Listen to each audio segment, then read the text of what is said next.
Nachádzame sa v Ovčine, v Turčianskom Jasene. Čauko Mišo, ďakujeme za pozvanie. Ahoj Maroš, teším sa, že ste prišli. Tak niečo nám povedz o vašom Ovčine, prečo Turčianske Jaseno a prečo Ovčín? No, nachádzame sa teda v Turčianskom Jasene, starobilé dedinke, 10 minút autom od Martina. A prečo v Ovčine? Lebo táto budova kedysi slúžila ako Ovčín. Ako môžeš vidieť aj na tých obvodových stenách, aj na krmitku, za ktorým sedíme, teraz za jasličkami. Takže vlastne kedysi to bol Ovčín, kedysi vlastne tu zimovalo nejakých 300 ovečiek, ktoré sem vlastne prišli niekedy koncom jesene, tuto prezimovali, narodili sa nové a zase na jar išli na pašu. Hej. Keďže ovečky tu už viac nie sú, budova postupne chátrala a my sme sa vlastne presťahovali do Turčianskeho Jasena. Keďže sme kedysi liezli, ja aj moja partnerka Karin, tak chceli sme liezť aj teraz a hľadali sme proste miesto, kde by sme mohli liezť v Turcii. A zároveň sme hľadali miesto na športové aktivity, ktoré robíme. Beháme s obsami, beháme bez psov, trailové behy, ultra, plus do toho lezieme a vlastne bývame túto kúsok od Ovčína a preto sme sa vlastne rozhodli, že kúpime ten Ovčín, zrekonštruujeme ho a spravíme z neho vlastne také basecamp pre všetky vaše aktivity. Presne tak, také športovo-kultúrne centrum. Hej, a súčasťou je vlastne aj lezecká stena. Áno, história Ovčína, vravelo si, že to je z roku 1956. Našli sme tu na okenici vlastne napísaný keby základný kameň, hej, takže máme to zdokumentované, našli sme to aj v kronike obecnej, takže je to z roku 1956. Ako dlho vám trvala prerábka? Prerábka trvala povedzme rok a 3/4. No, kým sa to vlastne dostalo do takéhoto stavu. Určite sa vám to podarilo, akože to je riadne štýlové, priznali ste tú stenu, akože každý ten detail ste premakali. Nachádzame sa už vo finálnej podobe, alebo ešte plánujete niečo rozširovať, pristavovať? Ďakujem.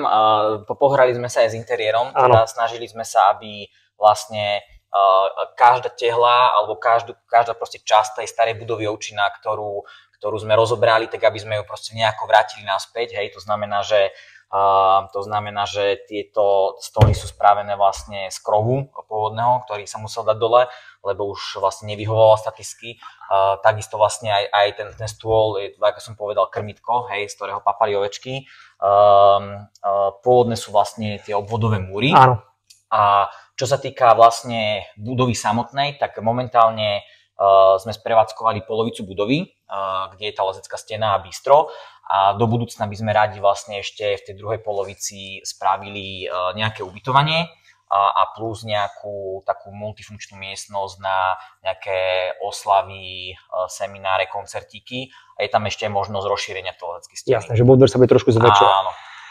Dneska máme koľko lezeckých ciest a koľko metrov štvorcových má celá boulderka?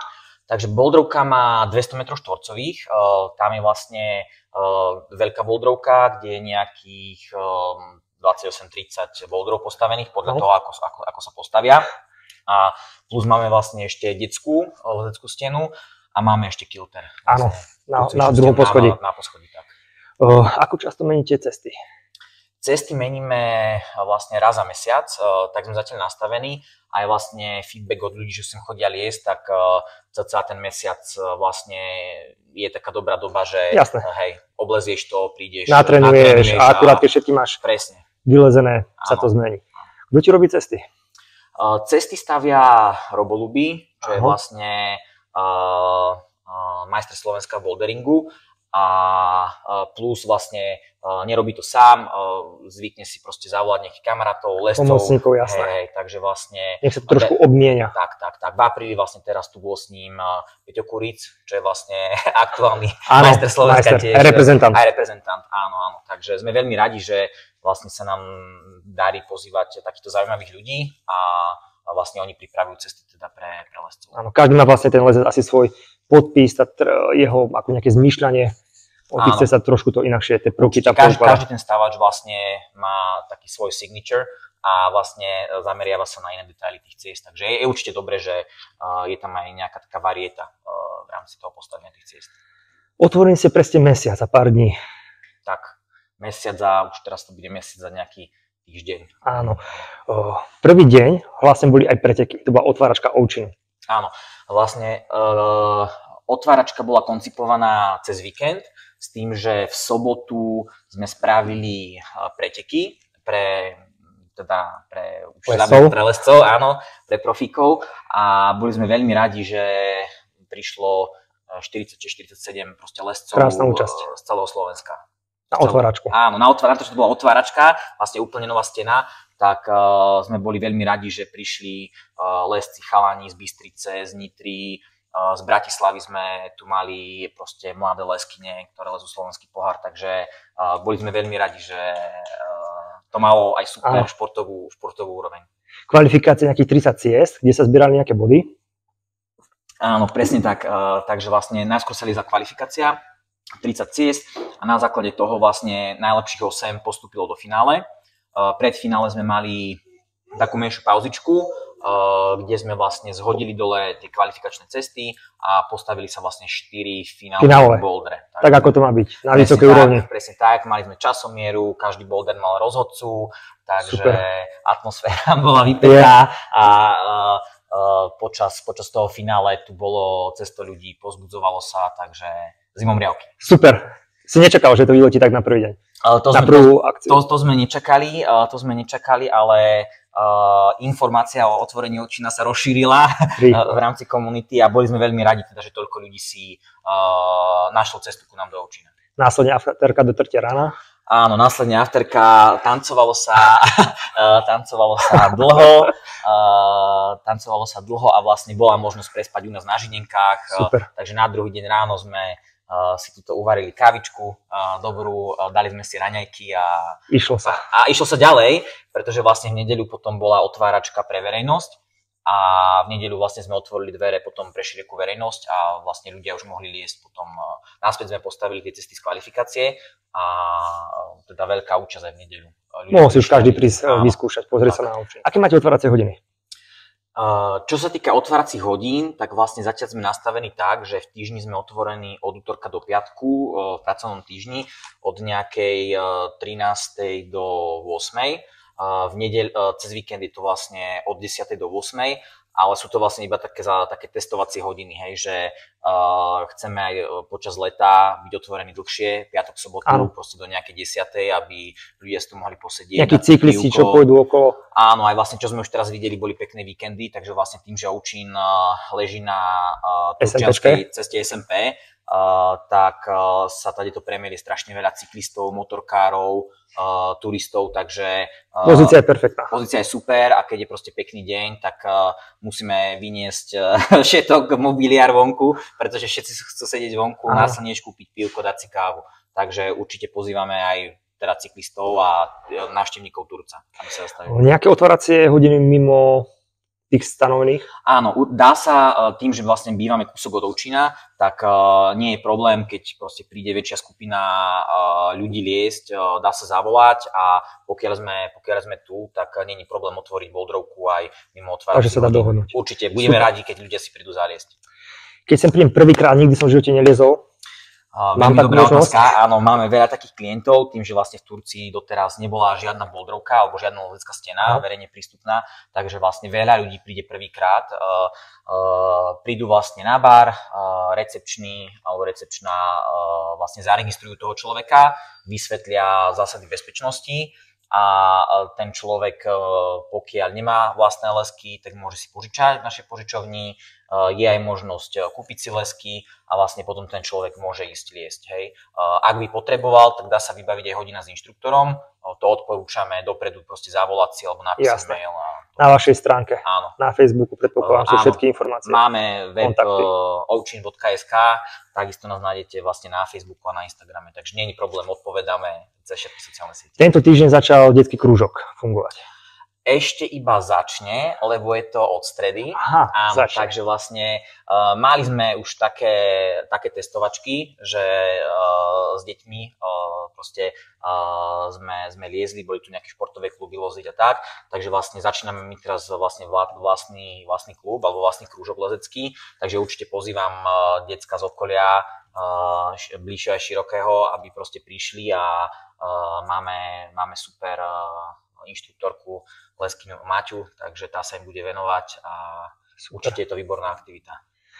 Taktiež si vravel o nejakých pohybových aktivitách pre deti, pre školy?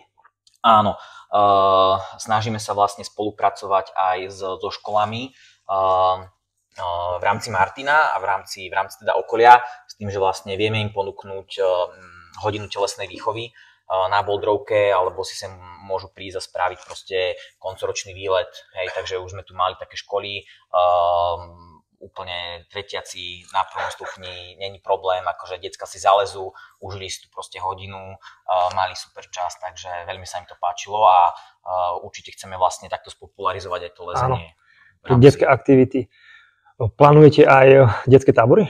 Niečo na ten štýl? Áno, radi by sme v lete vlastne spravili také denné lezecké tábory s tým, že vlastne decka by liezli, mohli by ísť na turistiku, tuto v okolí sme vlastne na hranici Národného parku Veľká Fatra, čiže úplne úžasné okolie na outdoorové aktivity. Aké všetky sprievodné akcie ešte Ovčín usporiadáva? Jak som povedal, Ovčín vlastne chceme, aby bol taký basecamp pre proste športové a aj kultúrne aktivity, takže čo sa týka ešte ako keby vnútra, tak riešime fyzioterapiu. To znamená, že vieš nám zavolať, vieš si dohodnúť, keď máš nejaký problém, proste session s fyzioterapeutom, s ktorým cvičíme aj my, takže je to úplne super pre lescov. Všetci poznáme, keď lezieme alebo robíme nejaký šport, takže áno, nejaké svaly a tak. Čiže to je ako keby jedna vec, ktorá sa deje vo vnútri. A potom čo sa týka nejakého kultúrneho programu, tak vlastne máme už teraz dohodnutý prvý takú prezentáciu spojenú s koncertíkom na 11. mája. Týmto by som chcel vlastne všetkých pozvať. Príde Jess Guthrie, čo je super americký lezec. Na začiatku 90. rokov proste poliezol úplne šialené veci v štátoch na skalách, takže vlastne on príde odprezentovať tie svoje cesty a zároveň akože aj hrá na gitare, takže sme ho poprosili, že by sme si spravili taký malý koncertík. Takže 11. mája to je z tej kultúry a potom vlastne čo sa týka športu, tak ako sme spomínali, beháme s obsami. To znamená, že vlastne vždy cez víkendy v sobotu organizujeme tréningy behu s obsom. Taký spoločný komunitný? Taký, áno. Máme skupinu vlastne, že začiatočníci a pokročili. To znamená, že beháme tuto v okolí, tí začiatočníci, snažíme sa mi vysvetliť vlastne, ako s tým psíkom, ako začať s behom, ako sa to ovláda, hej. A tí pokročili, tí už behajú trail od, ja neviem, 8-10 kilometrov podľa toho, akého sú vyberieme, čiže vlastne to behanie. Viem, že organizujete aj preteky, už nejaký 5. ročník. Áno, vlastne stojíme aj za projektom Tatranský Vlčko, čo je vlastne dog trekking, čo je vlastne trailový beh alebo turistika s obsikom. Takže vlastne tento rok 25. mája bude 5. ročník. Áno. Usporiadame to teraz prvýkrát vlastne tuto v Ovčine. Takže takisto akože všetkých pozývame, aby prišli, ak turistikujete alebo beháte s obsom, určite príďte 25. mája. A pripravili sme vlastne dve trasy, kratšiu a dlhšiu. Kratšia má okolo 12 km, prevýšenie nejakých 400 a tá dlhšia má nejakých 43 km, prevýšenie nejakých 2200. Takže slušné parametre. Určite, akože každý si príde na svoje. Inak, perfektné sedenie, detská pasáž, detičky, kde sa môžu vlastne trénovať, rozvíjať nejakú pohybovú zručnosť a aktivitu, nejaké začiatky pre kontakty s lezením. Áno. A za nami, predstavám, čo to je. Viem, že to je jediné na Slovensku. Áno, sme prví vlastne na Slovensku, takže je to kilterboard. Taký ten klasický 12x12 stôp, je to vlastne z Ameriky. A nie je ešte úplne funkčný, lebo chýbajú nám ešte svetlá, ale vlastne funguje to tak, že ty prídeš a cez aplikáciu sa vlastne spojíš so stenou. My ju máme vlastne v náklone nejakých 35 stupňov a je tam vlastne v tej appke nahratých, myslím, že na tento náklon nejakých 16 000 ciest. To znamená, že zatiaľ to lezieme bez tých ciest tak, že vlastne označíme chyty, ktoré sa lezú ale sú tam cesty od 4A po proste 8, hej, že keď som tu s deckami, tak proste viem aj decka vlastne učiť na tom kilterboarde. Áno, ale zároveň aj akože chalani lesci, čo sem chodia, tak môžu viesť, áno, presne tak. A vlastne celá myšlienka toho je, že vlastne tá stena je rovnaká, je vlastne rovnako postavená v Turčianskom jasene, v New Yorku, v Paríži aj v Tokiu, hej, to znamená, že ty sa vieš, presne tak, ty máš svoje konto v tej appke, vieš tam zaznačiť, ktoré cesty si ty vyliezol, hej, áno, vieš si ty tvoriť vlastné cesty, to znamená, že už máme, myslím, že nahrať tu aj prvú cestu, ktorá sa volá, že Ocean 1, kamarát Dene nám tu spravil a vieš vlastne takto liezť a porovnávať sa vlastne s celým svetom, hej. Míšo, pod čím to sedíme? Takže každá správna lezecká stena má vlastne označenú obťažnosť ciest, hej. Takže vlastne u nás sú bouldre označené farebne, štítkami, hej. Aby som videl, do čo idem. Aby si vedel, do čo ideš presne. A hlavná otázka u nás v Oučine znie, že či si povalač, alebo či si bača, hej. Áno. Takže, kto je najväčší bača? Kto je najväčší bača, hej, áno. Takže vlastne máme to rozdelené vlastne vrajím tie trojky, štvorky nejaké pre začiatočníkov a potom vlastne už po nejaké 8 obťažnosti. Je to aj dosť lescov, čo lezú tie najvyššie obťažnosti? Určite sa nájdú aj takí, ktorí skúšajú a ktorí vylezú, hej, áno. Sú tým, že je to vlastne, sú to 8, tak sú také zapeklité, ale máme bouldre na dynamiku, to znamená, že máme bouldre na skákanie, áno, moderné bouldre, hej, máme aj klasické bouldre, to znamená, že viacej, ktoré sú na rovnováhu, hej, na malé výščičky, balans, presne tak, áno. Takže myslím, že snažili sme sa to, respektíve Robo sa to snažil postaviť tak, aby to bolo vyvážené. S tým trénom, ja som pozeral, vlastne tie najťažšie teraz cesty sú vo svete, to je v podstate ako ninjovia, tam sa skáče, tam sa rozbehneš, skočíš, odraz. Áno, je to vlastne už taký ako keby trochu do sveta parkouru, tak, hej, áno, ale samozrejme treba tam vždy nájsť nejaký... Musí to byť lezec, áno, musí to byť lezec, jasné. Takže... Dobre, plány ďalšie, viem, že tu bude nejaký detský pretek. Áno, radi by sme na jeseň vlastne spravili detské preteky, to je vlastne jedna taká akcia, ktorú plánujeme a tento vlastne v piatok teraz bude testovačka lezečiek. Aká značka? Red Chili, vlastne my ich máme v požičovni a dajú sa aj kúpiť u nás tie lesky. Takže vlastne príde stánok, ktorý vlastne chodí po stenách celej Európe, tak zavítaj do Turčianskeho jasena, hej, a do nášho Oučina. A či to je testovačka leziek, potom vlastne by som rád pozval ľudí na fyzioterapiu, ktorú vlastne môžu sa objednať, máme fyzioterapeuta a môžu si zacvičiť, alebo ak majú nejaký problém, tak vlastne áno, vedia zavolať, objednať si, dohodnúť si termín, vedia v týchto priestoroch. Super. Plno využité. Áno, a potom ešte vlastne posledná časť, ktorú by som chcel zmieniť, radi by sme spravili aj nejaký kultúrny program, to znamená, že radi by sme spravili nejaké premietačky filmov, nejaké besedy s zaujímavými osobami u nás v bare. Videl si, akože je to príjemné miesto. Áno, veľmi. Áno, takže riešime možno nejaké kvíziky, hej, takže... Bude aj kultúra. Bude aj kultúra. Nebude len šport, ale bude aj kultúra. Super.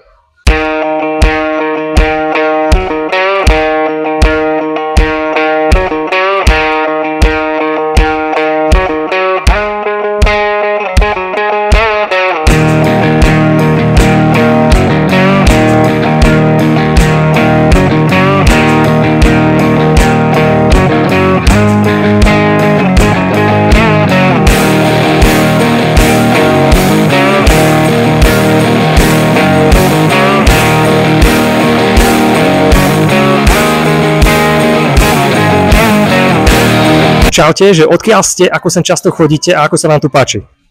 Ahoj, tak sme z Martina. Chodíme sem cca 2-krát do týždňa, ako príde. A páči sa nám tu, akože je to super, je to tu niečo úplne nové, čo sme v Martine ešte nemali. A zatiaľ je to fajn. No, ako už môj kamarát povedal Mička, tak chodíme tu prakticky vlastne 2-krát do týždňa, sme z Martina a ako je to super, že niečo takéto máme v Turcii, že proste, že človek si môže ísť proste tu na nejako zašportovať, niečo nové, proste sa tak, akože, dalo by sa tak povedať, že skultúrny, no, ohľadom toho športu. No, dobre, takže ja som tu na Zdražkoviec, bývam veľmi blízko tu. Chodím tu tak raz, 2-krát do týždňa A páči sa mi tu, lebo sú tu rôzne obťažnosti a vlastne viem si tu nájsť aj takú, ktorú viem dať aj ja. Ja sa volám Katarína Moravčíková, som zo Žiliny, mám 11 rokov a sa mi tu páči, strašne pekne to urobili. Volám sa Roman, mám 7 rokov a veľmi sa mi tu páči. Tak, máme tu vyskúšané. Super. Pecka. Akože za mňa super. Tie cesty ťa nútia presne robiť tie pohyby, na ktoré sú vymyslené. Dopotené riadne. To som rád. Riadne. No, priznám sa, zelená, žltá. Dobre, čiže taký polovičný hoňovník, hej? Hoňovník, no tak nie. Dobre. Hej. A veľmi dôležitá otázka, aké pivo čapujete? Čapujeme čierny kameň, pivo, tým, že vlastne my sa snažíme, aby tie veci, čo tu predávame, boli také lokálne, tak vlastne kamarát, čo má pivovar cez kopec, cez Veľkú Fatru, hej, pod čiernym kameňom, tak vlastne to pivo nám veľmi chutí, čiže čapujeme, to je taká desiatočka. Na bicykli akurát? A po výkone na bodri? A potom máme ešte takú apu Baba Jaga sa to volá, tam má tak niečo. Hej, Baba Jaga po 2 desiatkách akurát. OK, možno z pernamentky? Jasné, čiže máme klasicky, že jednorazové vstupy, ale keď je človek tuto odtiaľto lokál, častejšie, tak určite sa oplatí, máme 10 vstupovú permošku, hej, tá platí rok, máme permošku mesačnú a máme permošku ročnú, hej. Super, štandard, klasika. Áno. A ešte si vravil, že je možnosť uplatniť multišport kartu. Áno, sme už tesne pred podpisom zmluvy s multišportom, čiže ja počítam, že do nejakého týždňa, 2 budeme už vlastne fungovať aj na multišporte. Takže tu absolútne všetko, čo tu má byť, je tu oveľa viac, ako by sme chceli, ako sú sme zvyknutí, si myslím, že akože štýlové, všetko, čo tu máš, je top. A super, teší nás, že sa vám páčilo. Veľmi. Budeme ešte radšej, keď sa ešte vrátite. Určite. Na to pivo, alebo na nejakú akciu, čo chystáte. Pravím, v pondelok ideme zase premeniť cesty, takže bude zase niečo nové pripravené. A bude čo robiť a vidíme sa buď na stene, alebo pri bare. No. Jasné. Tak ďakujem ti veľmi pekne. Tešilo ma, dobre. Nás tešilo, ďakujeme. Čaute.